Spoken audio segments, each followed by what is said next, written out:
Assalamualaikum warahmatullahi wabarakatuh. Saya Teacher Elina Jalil, Academy Director Mumtaz Generation International. Okey, bersama-sama saya seorang penulis buku, speaker yang tidak asing lagi di tanah air iaitu Puan Adli Rajia. Okey, hai Puan Adli, apa khabar? Salam. Hai, Teacher Alina. Waalaikumsalam. Alhamdulillah Alright, thank you sehat. sudi bersama-sama dengan saya untuk berkongsi parenting tip, okay, semestinya khas untuk ibu bapa di luar sana. Okay, saya baca sedikit lah latar belakang berkenaan dengan Gigi ni. Okay, saya dah biasa dengan Gigi ni, so saya just panggil Gigi. Nama sebenar Gigi ni adalah Puan Rajia, ya. Alright. Okay, Gigi ni mempunyai kelulusan dalam Master in Environmental Engineering. Wow, bermula sebagai seorang blogger dan kemudian menjadi seorang speaker, aktif berkongsi di laman sosial pribadinya, kolom-kolom majalah, akhbar dan rancangan temu bual di televisyen, forum dan seminar. Okey, beliau juga adalah seorang penulis buku, iaitu 3 penulisan beliau adalah buku 3 Carry-On, 3 Kertas Carry-On dan 3 Color Pencil, Why So Serious Parent, dan yang terbaru adalah Parents Welcome to My World. Ini best seller, betul tak Gigi? Ya, betul. Alhamdulillah. Alhamdulillah, tahniah. Okey, saya ni pun nak buat satu buku ni, masih dalam proses ni. Gigi dah buat 3 buku. Memang Amin. Semoga dipermudahkan. InsyaAllah. Okey. Tanpa membuang masa, kita nak berkongsi dengan ibu bapa di luar sana berkenaan dengan beberapa soalan yang mana Gigi akan bantu kita untuk berkongsi dengan InsyaAllah. Boleh. Okey, untuk soalan yang pertama tu Gigi Okey, yang kita tahu memang anak-anak ni dilahirkan dengan fitrah yang suci, kan? Dia macam span. Apa yang dia nampak dekat sekeliling dia, dia serap. Sama ada baik mahupun tak baik, dia serap. Yeah. So terutamanya anak-anak ni dia duduk dengan ibu bapa mereka, especially for semasa PKP ni kan, tempoh yang panjang. So kadang-kadang ibu bapa dia tak sedar ataupun kadang-kadang sedar tapi macam tak realise kesan atau impak ni terhadap anak-anak mereka. Okey, boleh tak Gigi berikan pendapat Gigi atau pandangan cara untuk memperkasakan sifat baik anak dan mengikis sifat yang tidak elok anak ni. Cara bagaimana tu Gigi? Silakan. Okay. Kalau saya nak jawab ni, mungkin orang akan kata klise lah. Tapi inilah fakta dia. Macam mana kita nak tanam sifat baik dan juga kita nak buang sifat buruk tu by being a good example. Itu sahaja. Sebab macam Elina cakap tadi, Teacher Elina cakap tadi, anak-anak ni dia memang tak tahu baik dan buruk. Kan kita selalu cakap kita panggil anak ni sebagai belum mumayyiz. Kita tahu yang mumayyiz tu belum boleh bezakan baik dan buruk. Tapi kita tak tahu apa maksud behind that. Maksud belum mumayyiz, tak tahu baik dan buruk, maksudnya anak akan ikut apa sahaja yang dia lihat dan dengar berulang kali depan mata dia. Dan siapa ada depan mata dia kalau bukan kita ibu bapa ni yang ada dengan dia setiap hari. So dia akan ikut apa sahaja. Dia tak tahu benda tu baik ke buruk ke, dia ikut. Saya selalu bawa ayat ni ke mana-mana saya pergi, iaitu anak-anak ni dia tak perlukan nasihat, dia tak perlukan kata-kata semangat, motivasi daripada ibu bapa, atau bebelan daripada ibu bapa, atau falsafah apa ke daripada ibu bapa. Mereka hanya perlukan contoh. Itu sahaja. Jadi yes. Itu memang fakta kan? Lead by example. Itu sahaja. Sebab at the end of the day, kita patut tanya diri kita, adakah aku sekarang ni adalah orang yang aku nak anak aku jadi?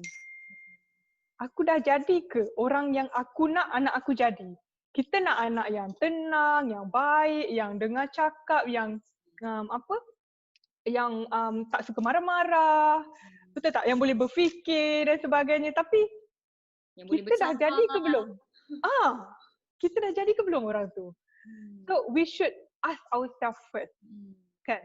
Dan kalau kita pergi lebih teknikal lah, itu secara keseluruhannya ataupun mindset yang ibu bapa kena ada mula-mula sekali sebelum nak tahu macam mana saya nak tanam sikap ni, sikap tu dan sebagainya kan. So itu the first mindset. Anak-anak hanya perlukan contoh. Jadi kalau nak bercakap dari segi teknikal,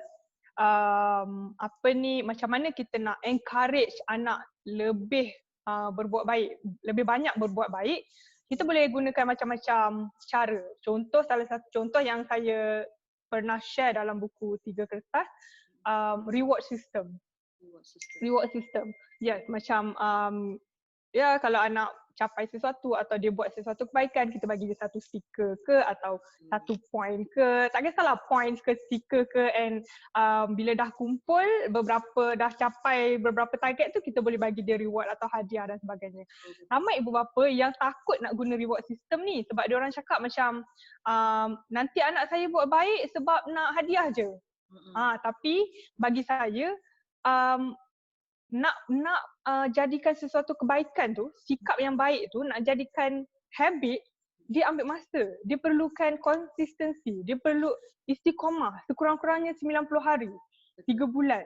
Jadi reward system ni adalah macam usaha kita lah untuk bantu dia konsisten. Betul tak? Sebab kalau ikutkan kita yang orang dewasa ni pun, kita pun sebenarnya tanpa sedar, kita nak buat baik, kita perlukan reward sebenarnya. Betul. Kalau tak, macam kalau kita sedekah, kita nak tahu okey apa fadilat sedekah ni. Betul. Bila kita tahu fadilat sedekah, puasa sunat, apa benda semua, baru kita lagi semangat nak buat. Ya, betul. So, sebenarnya itu adalah reward juga sebenarnya. Kita untuk nantilah bila kata puasa 6 ni macam 1000 bulan ke apa-apa kan. Benda-benda macam tu. Sebab kita nampak kebaikan di sebalik kebaikan yang kita buat. Yes. Jadi anak-anak pun perlukanlah macam tu kan? Betul, setuju. Sebab apa? Saya ada baca buku 3 kertas yang Gigi tulis tu, dan sebenarnya apa yang Gigi cadangkan tu saya memang buat di rumah. Especially benda yang pertama, saya dah implementkan benda tu 3 tahun yang lepas. Reward system pakai star rating. Sebab bagi saya benda yang baik saya perlu buat. Kita nak tengok result dia and berkesan ke tidak. Yes, benda tu memang proven. Ini orang kata testimonial. Saya buat untuk anak saya yang pertama. Masa tu anak saya yang kedua tu dia masih kecil lagi. Dia macam baru setahun lebih, dia belum lagi 2 tahun macam tu kan. So saya pakai anak saya yang sulung tu, benda tu sangat efektif. Dan betul ayat Gigi tu kata bila nak buat sesuatu tu dia kena istiqamah dan dia perlukan orang nampak. Okey, contohlah saya buat macam anak saya, dia selalu cakap dia nak pergi Legoland. Sebenarnya kita as parents, kita boleh je bawakan anak kita tu pergi Legoland. Tak ada masalah pun bagi kita. Sebab kita bekerja pun memang untuk happykan anak-anak. Tapi kita tak nak anak kita ni petik je dapat. Yes, exactly. So, apa yang kami buat, saya dan suami buat, normally yang buat benda macam tu ayah dia lah. So, printkan kertas A4, ada gambar Legoland kat atas tu. Untuk saya. Dream lah, the dream kat situ. Benda yang kita nak capai. To achieve the goals. Yes, betul. So, nak capai goals tu tak senang. Perlukan pengorbanan. Tu yang kena capai 100 star tu. So, ini Legoland ayah dia buat. And then bawah tu gambar dia. Maksudnya konon-konon dia dah pergi Legoland. So ini macam vision board je? Yes, vision board. Itu I dah buat 3 years ago. So I nampak benda tu, okay ayah nak wake up early and then brush teeth before sleep and then solat jemaah, solat apa pun dia buat baik. Walaupun dia benda yang simple kan? Dia letak baju dia dekat dalam baku foto pun, ayah dia akan bagi star. Tu sebabnya dia cepat dapat 100 star. Sampai kita yang parent ni, alamak, tinggal 10 star ni satu hari boleh siap. Kita pula yang kena plan bila kita nak bawa Legoland. Yeah. So sebab terlalu cepat. That's why lah, bila dia dah makin besar, lagi cepat dia nak senang nak achieve 100 star tu, ayah dia up sikit. Kena dapat 200 star. Tambah challenge lah. Nanti ayah dia pun kena spendkan masa bila kan. So benda tu sangat efektif. Yang mana when you want something, you must orang kata do something good. Maksudnya tak boleh senang-senang dapat. Sebab dia pun sendiri cakap, Betul. ibu pergi Legoland tu mahal kan, kita kena berusahakan. Dia sendiri yang kardia I. Betul-betul memang mahal. Dia punya mahal tu maksudnya pengorbanan dia lah dari segi effort apa semua kan, bukan duit kan. Bukan senang tau. Lepas bila dia dah besar, sebab dia beza dengan adik 2 tahun. So Mm-mm. adik pula dah start pakai reward star tu. So dia yang ajar adik dia. Masya Allah, Dia kata, "Dek, bagusnya. kena buat macam ni. Nanti ayah boleh bawa kita pergi ICT." Uh, Wah. Bukannya jauh sangat. Tapi yes, setiap apa yang dia nak minta, kita kata you kena do something. Macam ibu ayah bekerja, ibu ayah nak dapatkan satu, faham tak? Kita nak dia try Yes. do something yang dia mudah faham. Dunia ni tak senang nak dicapai semuanya. So Betul. Alhamdulillah lah, day by day mereka faham lah. Sebenarnya benda tu adalah turning point daripada I baca buku 3 kertas tu sebenarnya. Thank you. Alright. Okay. So Gigi, nextnya. Okay, dalam buku Why So Serious Parents kan, I petik daripada situ lah kan. Okay. Kita perlu tahu anak-anak ni nak handle anak-anak yang lasak ni memang ada ibu bapa yang dia rasa stres, betul tak? Anak yang lasak, dia memang kalau ibu bapa tak ada mindset yang betul, yang positif, dia akan rasa, ya Allah, kenapa stres sangat aku handle anak ni? Kan? Bagilah aku satu kekuatan, betul? Kan kadang-kadang kita selalu dengar keluh kesah ibu bapa tu dan sebagainya. Sekiranya mereka tak ada mindset yang betul. So, okay, sebagai orang kata sebagai kaunselor jugalah ya, untuk penulis buku ni, apa mindset yang betul yang ibu bapa perlu ada untuk menangani anak-anak yang lasak ni, Gigi? Okay, selalunya kan, selalunya kalau parents datang dekat saya dengan anak lasak, mesti dia orang macam, anak aku ni special ke? Atau anak I ni ada hyperactive ke? Cepat sangat buat assumption macam tu. Dan kadang-kadang macam, kenapa anak saya ni daripada pagi sampai ke malam bateri dia tak kurang-kurang? Kan? So, dia orang macam, yelah macam you cakap tadi, parents ni kadang-kadang tanya soalan sebab mereka tak tahu. Mereka tak faham. Jadi, dan mereka tak ada mindset yang betul. Okay? Jadi, ibu bapa kena tahu, first thing first, anak yang lasak ni, tak semestinya anak tu hyperaktif, tak semestinya you gagal didik anak tu. Sebab kadang-kadang dia rasa macam aku ni dah gagal ke? Anak aku ni tak reti nak dengar cakap apa semua. Dah dia rasa pula gagal kan. So dia bukan bermaksud anak tu hyperaktif, bukan bermaksud dia gagal dan bukan bermaksud anak tu kurang ajar. Bukan bermaksud anak tu biadab. So, ibu bapa kena faham tu. Dia lasak mungkin sebab salah satu kepintaran yang ada dalam diri dia, macam yang kita tahu, macam yang saya share dalam buku 3 kertas, anak-anak ni sebenarnya ada 9 jenis kepintaran. Anak lain kepintaran dia yang dominan. Jadi, anak yang lasak ni mungkin jenis kepintaran dia adalah body smart ataupun physical intelligence. Jadi, dia memang bijak badan dia, physical dia. Macam ada anak kita tengok, jatuh sikit pun dah menangis macam apa kan. Padahal jatuh sikit je. Tapi anak-anak yang body smart ni mungkin terlanggar sana, terlanggar sini, dia okey je. Terus bangun balik. Kan? So itu adalah tahniah. Itulah anak yang body smart dan sepatutnya ibu bapa raikan benda ni. Sebab dia adalah sejenis kepintaran. Bukannya kebodohan atau bukannya benda yang tak baik. Dia adalah sejenis kepintaran. Dan kalau kita tengok atlet-atlet yang berjaya dekat dunia ni, mereka adalah body smart sebenarnya.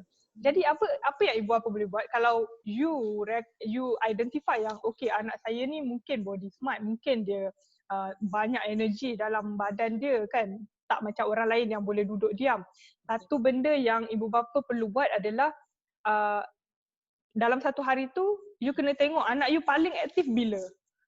Ada anak yang pagi, ada anak yang petang, ada anak yang mungkin malam. So, waktu yang anak paling aktif tu beri dia ruang untuk dia lasak lah macam mana pun. Maksudnya untuk dia move, untuk dia bergerak, untuk dia channel semua energi dia. Sebab itu adalah fulfillment bagi dia. Yang memberikan dia kepuasan, yang memberikan dia happy. Sebab bila anak yang happy, anak yang fulfilled, dia akan develop emotional yang sangat baik. Betul tak? Anak yang tak lepas dia punya keinginan, dia tak puas, dia tak dapat develop lah emotional tu dengan bagus. EQ sangat penting kan Teacher Elina untuk membentuk IQ seterusnya.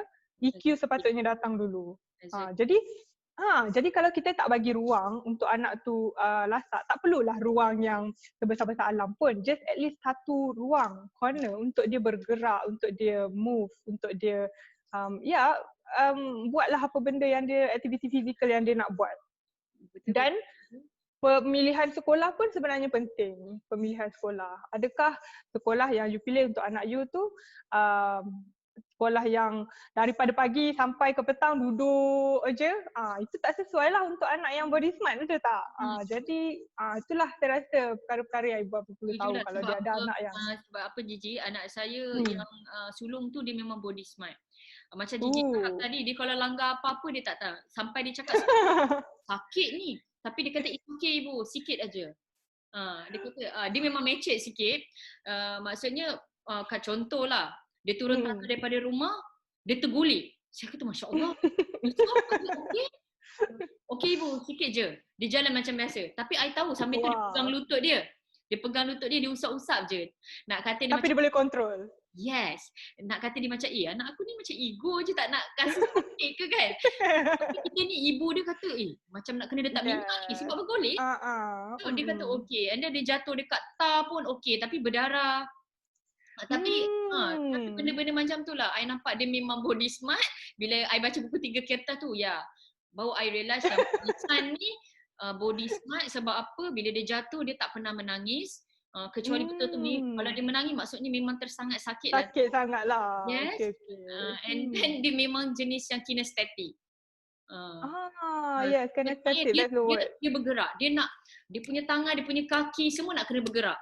That's why lah dia kalau duduk, bila duduk, I rasa, I kata okay, dulu I tak berapa banyak ilmu Gigi tentang benda-benda macam itu. Bila I banyak baca, I banyak buat research dan sebagainya, kata yes, I boleh force dia duduk dan membaca saja.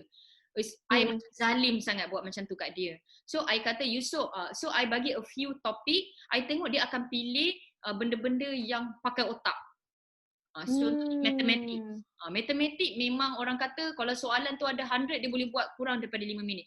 So dekat sini I akan bagi dia soalan matematik. Sebab I tengok bila I bagi dia soalan yang buat esay ke, buat apa-apa benda yang menyebabkan dia tak suka benda yang ada existing dah ada jawapan kat tu. Dia tak suka. So benda tu macam bagi dia tak mencabar. So I kata lain. So I kata I nak dia happy. Bila belajar I tak nak dia stress. Yes, so, exactly. I kata memanglah kalau masyarakat ni semua kata anak saya nak kena membaca. Kalau tak pandai baca dia tak boleh masuk darjah 1. Siapa kata? I cikgu. Anak you darjah 1 pun masih ramai lagi tak boleh membaca. Point dia kat sini adalah macam you pernah cakap dalam buku you, I selalu ambil untaian kata you lah sebab bila benda yang baik, I memang selalu akan absorb. Nah, kita nak anak kita suka membaca ke ataupun cepat membaca? Cepat membaca, yes. Macam I nak anak I suka membaca supaya dewasa kelak, dia nak membaca je. Dia suka dengan dia rasa kalau tak membaca tu rasa macam tak lengkap hidup dia. Tak lengkap. Berbanding anak cepat membaca. Sebab macam I cakap, I teacher. I ada nampak budak seawal 3 tahun dah boleh baca dengan lancarnya. And student I tu pun sekarang dah form 5 kan. Nampak sangat I ni tua. So I tengok end up biasa-biasa saja. I kata budak ni dah pandai baca 3 tahun. So maksudnya dia tak continue further study. So I tanyalah dia sebab dia siapa I teacher ingat saya lah. So I try to ni balik kan, refresh balik kan. I kata budak ni igah-igah dia lah teacher kan macam dia cerita lah balik kan. I kerja part time mengajar dekat sekolah tadika lain.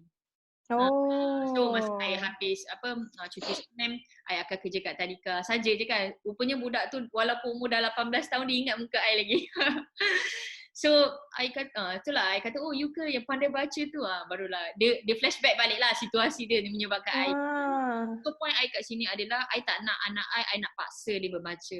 Sedangkan benda tu I nak dia tak apa, you like mathematics, you like robotics, you like programming, so you just do it, you buat je. Betul. Cumanya bila dia tak boleh nak membaca tu I slowly I cakap Yusof kena selalu membaca, kalau tidak Yusof tak boleh nak baca manual ni semua. Kalau ibu ayah beli ni semua macam mana you so nak baca? Macam tu ayah tu. So dia kata, betul juga cakap ibu. So sikit-sikit. Benda secara tak langsung lah. Yes, yes. Sebab some of the typical parents, mereka sangat nak kejarkan umur 3 tahun, 4 tahun nak baca. Masya Allah. I kadang-kadang Yes. okay. Betul. Betul. Ada parents yang kadang-kadang tanya I, Haikal pandai baca umur berapa? Lepas tu I cakap 6 tahun. Right after dia masuk sekolah darjah 1. Lepas tu dia macam, dia tak ketinggalan ke? I cakap tak. Kenapa pula dia nak ketinggalan? Darjah 1 nanti pun cikgu tu ajar benda yang sama juga, membaca juga, ajar mengeja juga. Kenapa kau nak push too hard? Kan? Betul tak? Minat suka membaca tu adalah sepatutnya yang diutamakan dulu. Suka buku, suka membaca. Bila dia paksa-paksa membaca, dia akan jadi apa tau? Anak-anak tu akan jadi kata, membaca ni satu benda yang Stres. Bosan. So yang kena. So macam parent yang risau anak tak boleh membaca, yes perlu risau sebab kita takut anak kita ketinggalan. But dia ada cara yang lebih proper. Maksudnya approach tu kena betul lah. Approach tu kena betul. Dengan kita sendiri yang selalu membaca. Kita nak suruh anak kita membaca. Ada tak? Ada tak baca buku tebal-tebalnya ni? Kita tak ada kan? So macam mana kita nak suruh anak kita ni? Baca kat handphone je. Kat handphone je baca. Kat handphone je. Sebenarnya memanglah orang sekarang ada keluarkan e-book. Yes, betul. Tapi at least kan sekurang-kurangnya, terutamanya macam bulan Ramadan ni, kita nak anak kita belajar baca Quran, kita kena tunjuk dulu. Betul. Kejap contohlah macam teacher kan juga kan. Anak teacher panggil, ibu cuba tengok, jom turun bawah apa kan, sekejap. Ibu nak baca Quran sekejap. Tunjukkan ini, Quran ni ibu nak baca, ini kena baca dulu. Mana boleh terus tengok TV. So dia nampak, ibu pun membaca. Ni kalau kita pun tak baca Quran, tak baca buku, rasa-rasa anak tu suka baca tak? Kan, kita pandai suruh je, pandai arah je. Tapi kita pun tak buat. Alamak, kan? So benda tu lah hakikatnya. Parents kat luar itu hakikatnya sebenarnya, right? Okay, Gigi, next. Okay. Yang ini selalunya teacher bagi soalan-soalan ni selalunya soalan-soalan sebab kita ni pun ibu bapa. So kita nak orang kata clear lah, right? Clear berkenaan dengan ni. Alright, next. Gigi. Okay,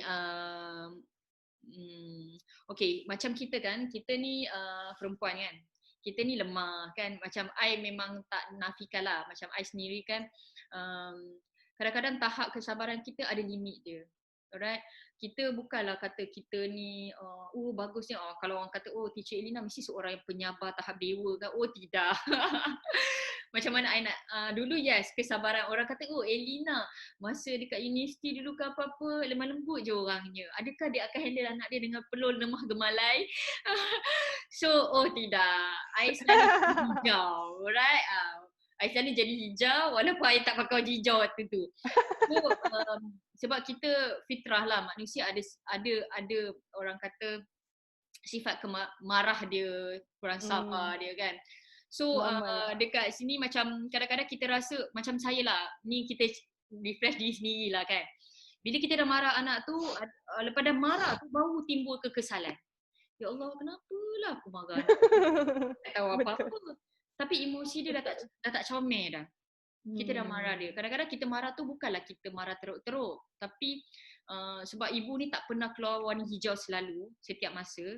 Mungkin dalam sehari tu, dalam seminggu tu mungkin 3 kali lah kan. Seminggu ada 7 hari, mungkin 3 kali keluar hijau. So bila keluar hijau, so dia rasa macam, anak-anak biasalah bila dia marah dia akan kata, ibu tak sayang dia, ibu tak tu kan. So masa tu timbul rasa kekesalan yang menggunung kan kat situ. And then macam saya sendiri approach bila saya dah marah, selain daripada sebelum tidur, I akan peluk balik. Okay, ibu minta maaf.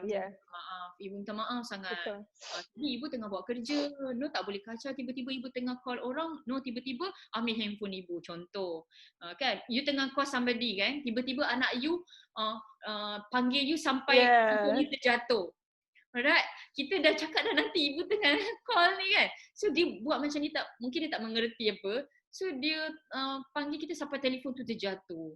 So kita agak marah lah, dia pergi kecil hati kan. Macam anak ayah memang cepat kecil hati. So duduklah dekat penjuru bilik nangis orang.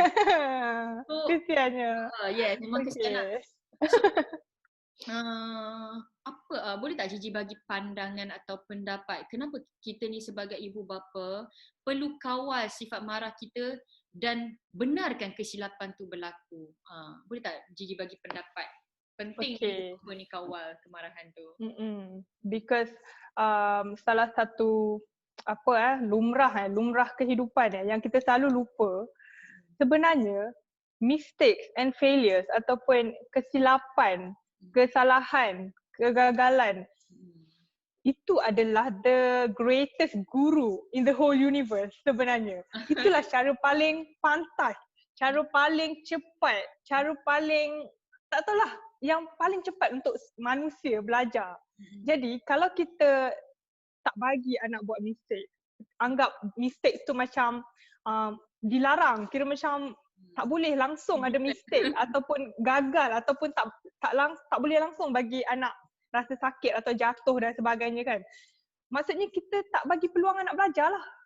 Sebab learning adalah through mistakes and failures sebenarnya yang paling berkesan, So saya dulu pun saya ada share story ni. Maybe saya boleh kongsi kot story ni dekat sini. Boleh Teacher Elina? Silakan.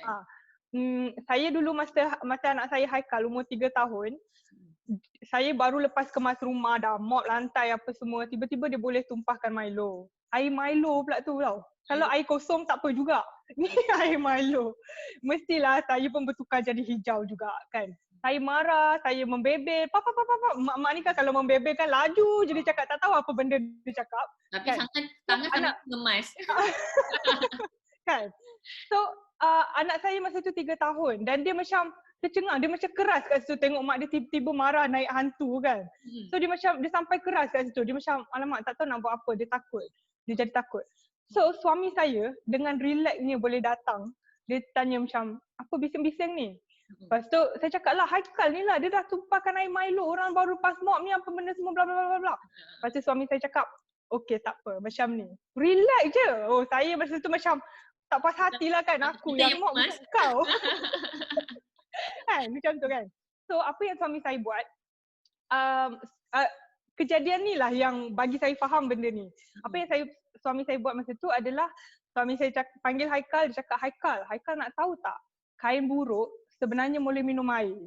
Dia tanya Haikal macam tu. Haikal 3 tahun, anak saya 3 tahun, dia macam, ya ke? Kain buruk boleh minum air ke? Lepas tu suami saya macam, okey pergi ambil kain buruk.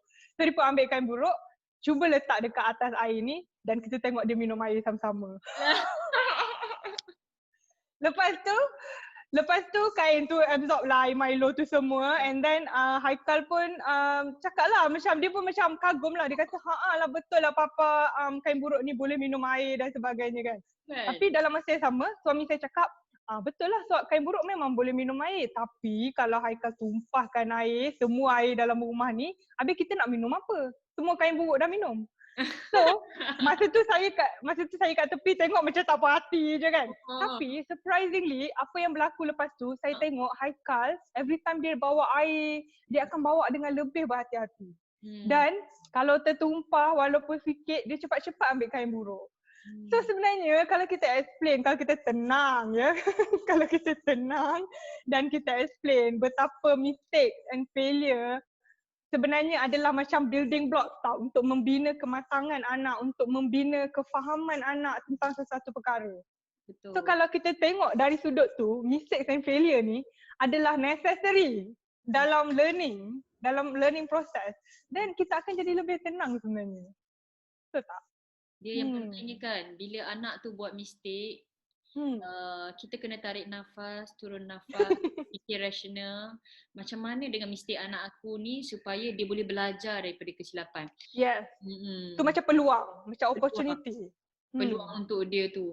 Tapi saya setujulah dengan idea tu. Cumanya nak dapatkan idea tu perlukan tenang lah. Perlu tenang. So bila dah buat macam tu kan, Milo, selamat air Milo, bukan Milo betul kan.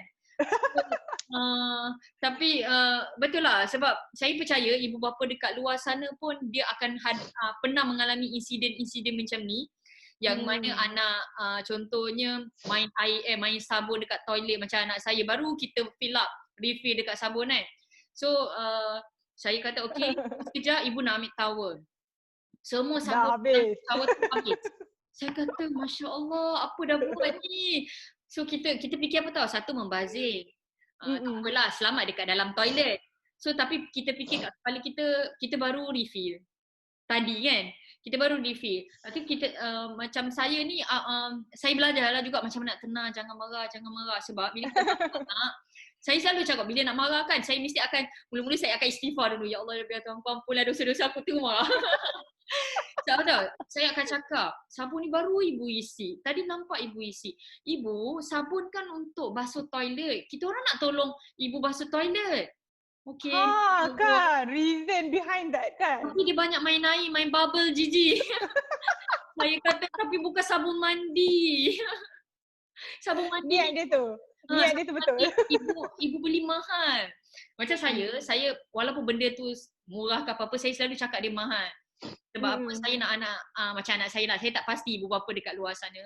Saya nak anak saya tahu setiap apa yang kita ada ni bukan senang nak dapat kan. So saya kata memanglah sabun ni untuk dekat toilet, tapi sabun ni kan ibu beli mahal untuk pakai kat badan tu semua kan. Kata okey ibu, kita cuci balik. Jom kita cuci sama-sama sebab dia dua beradik lelaki dua-dua, dia cuci. Tapi itulah, you tahulah budak-budak cuci. Lepas tu habislah sampai yang satu berapa tu, setengah liter tu. So faham. Aku sabar, itu sabun, belum lagi benda-benda, belum lagi terkencing ke, terberak ke. Yes, benda-benda betul. kan. Lagi mencabarkan. Dah lah buat kat toilet, tak reti nak wash. Masa kita tengah solat, sebab kita tengah solat dia nak pergi toilet. Mungkin dia panggil ibu ni tak dengar kan, kita tengah solat. Tengah solat. Tu ni kita tengah solat ni. So dia terus keluar daripada toilet and peluk kita. Rasa-rasa tengah solat tu khusyuk. Yeah. Memang tak khusyuk. Masya Allah. Habislah sejadah kita satu. Habislah, betul. Habislah telekung kita satu. Sabar. Memanglah aku kan. Tapi habis kata akhir-akhir, kenapa? Ibu, saya panggil ibu banyak kali. Ibu tak dengar. Sebab dia tak tahu solat tu tak boleh menyahut apa semua kan. Yes, betul. Kita nak panggil ibu, kita nak pergi toilet. Saya kata baiklah. Kadang-kadang dia kata tak boleh marah. Ni ada air semayang ni, ada air semayang. Jadi benda-benda macam tu lah saya nak kontrol. Ibu bapa dia kena macam bagi saya apa-apa yang berlaku kat kita, dia akan impact kat anak. Sebab saya tak nak emosi dia rosak. Sebab kita pun tak nak anak kita jadi seorang yang panas baran, pemarah kan. Sebab kita pun tak suka orang pemarah, betul tak? Kita tak suka orang pemarah. Siapa yang suka orang pemarah? Siapa suka orang marah? So takkanlah kita nak tunjukkan macam Gigi cakap tadi, ibu, bapa, kita orang kata leader dia kan, apa orang kata role model dia. So takkan kita nak anak kita jadi seorang yang pemarah dek kerana kita kan. So kat situlah kadang-kadang saya punya sharing juga macam mana saya nak kawal marah saya. Kadang-kadang memang tak boleh Gigi. Kalau saya marah, anak saya memang macam akan kaku. Yes, betul. Anak-anak memang macam tu. Bulatkan mata dia dan dia akan kejung tiba-tiba. Saya kata, alamak, aku marah ni sampai impact terus ke kat dia punya tekstur badan ni. Yes, betul.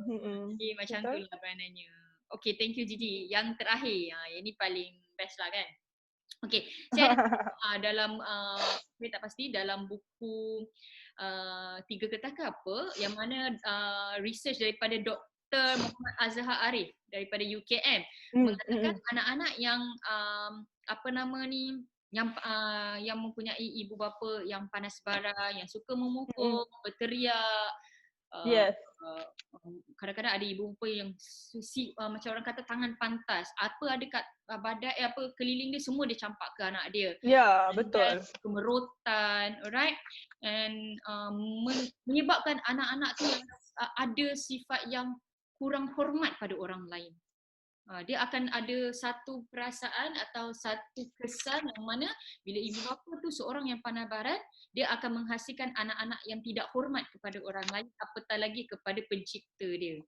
So, apa pendapat Gigi berkenaan dengan research yang dibuat oleh Dr. Muhammad Azhar ni?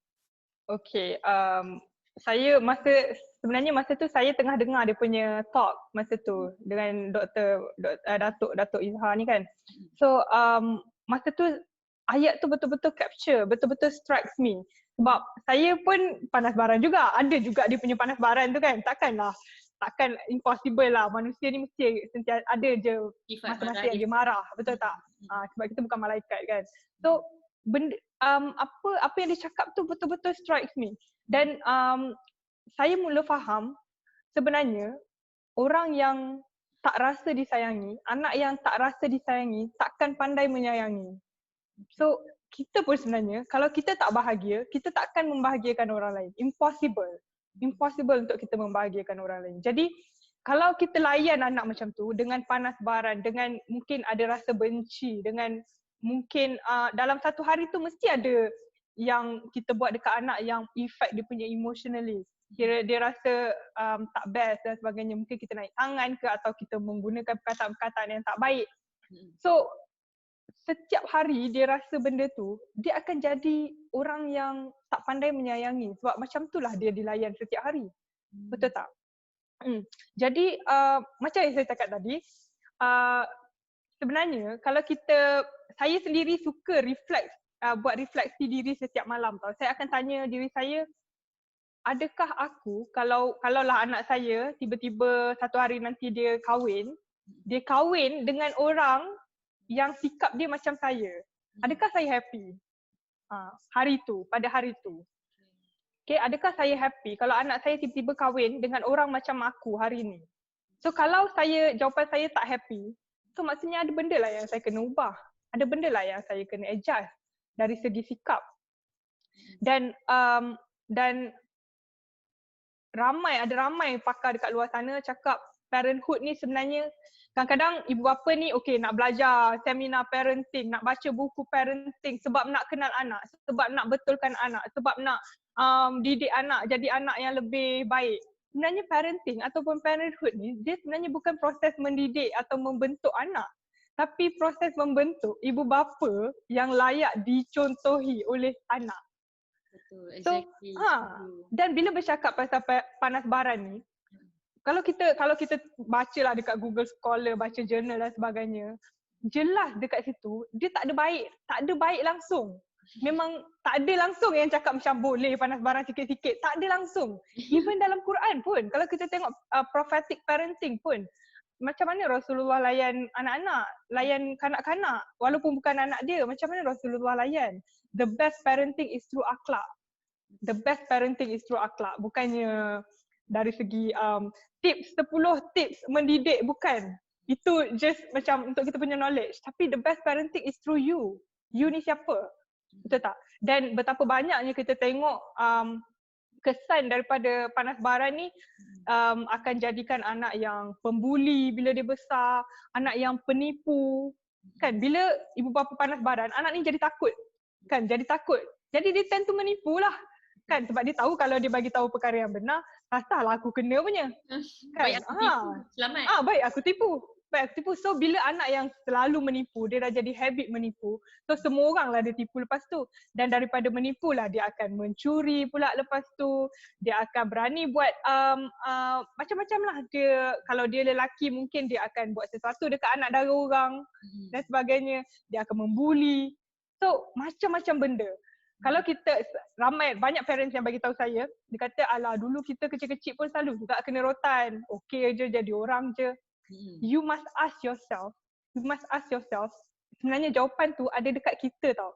Betul ke kita ni jadi orang? Betul-betul orang. Sebab orang, manusia, dia bukan terletak dekat kau kerja apa sekarang, gaji kau berapa sekarang, atau darjat pangkat kau sekarang, atau kereta apa kau pakai sekarang, rumah kau besar mana. Manusia bukan terletak pada tu, tapi pada karakter dia, pada sikap dia. So you must ask yourself, macam mana kau control emosi kau? Kau je yang ada jawapan tu. So sebelum you cakap like, okey je aku dulu kena ikat dekat pokok kelapa, kena bantai apa semua, okey je. Saya yakin dan saya sangat confident yang you are not okay. You are not 100% okay sebenarnya. Benda tu jadi blueprint dalam diri you, the upbringing of panas baran ni. Betul. So thank you Gigi. Banyak juga Gigi kongsikan ni, tapi benda tu memang deep. Walaupun kita rasa, macam kena je kat kita, batang hidung kita. Ya, betul. Tapi as a parents, kita kena kena orang kata bila kita buat benda betul, setiap kali kita kata oh benda ni betul dan hasilnya betul, kita terus konsisten kan. Dan saya sangat alright, benda yang saya selalu buat, kita nak jadi anak kita seseorang, kita perlu jadi benda tu dulu. Kita nak suka kita nak anak kita, contohlah, kita nak anak kita kasih, sayang, cintakan Rasul, kita perlu betul-betul digest benda tu. Kita nak anak kita jangan tinggal solat ke apa-apa, kita perlu benda tu. Kita perlu tunjukkan kesungguhan kita buat benda tu. Maksudnya sekarang ni ibu bapa dia banyak nak anak nak capai situ, nak anak saya capai ni, capai ni, capai ni. Tapi adakah kita membantu anak kita ke arah itu? Yes. Yang itulah yang persoalan yang ibu bapa kena jelas perkara ni. Kadang-kadang orang kata satu, kita tuding jari kat orang untuk menyelesaikan apa yang kita nak, 4 pada kita. So kita as a ibu bapa, apa-apa pun kita tetap orang kata guru pertama anak-anak. Rumah kita tetap rumah pertama, sekolah pertama anak-anak. Sekolah pertama.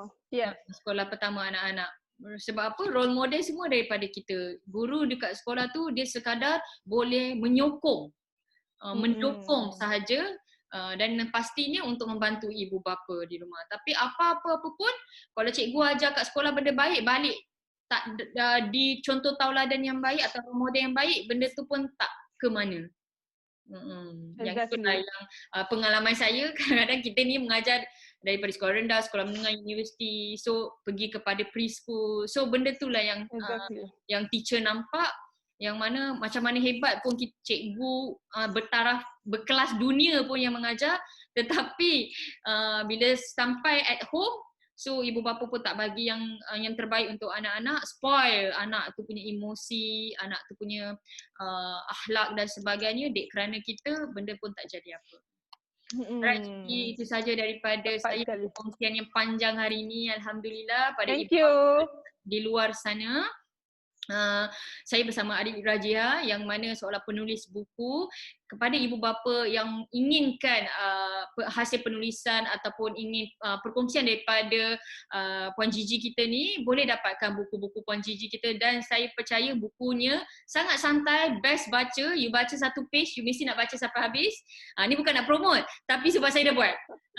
Kan? Memang best sebab kita sebagai ibu ni, macam Gigi cakap, kita perlu ilmu parenting ni adalah ilmu untuk kita didik anak kita.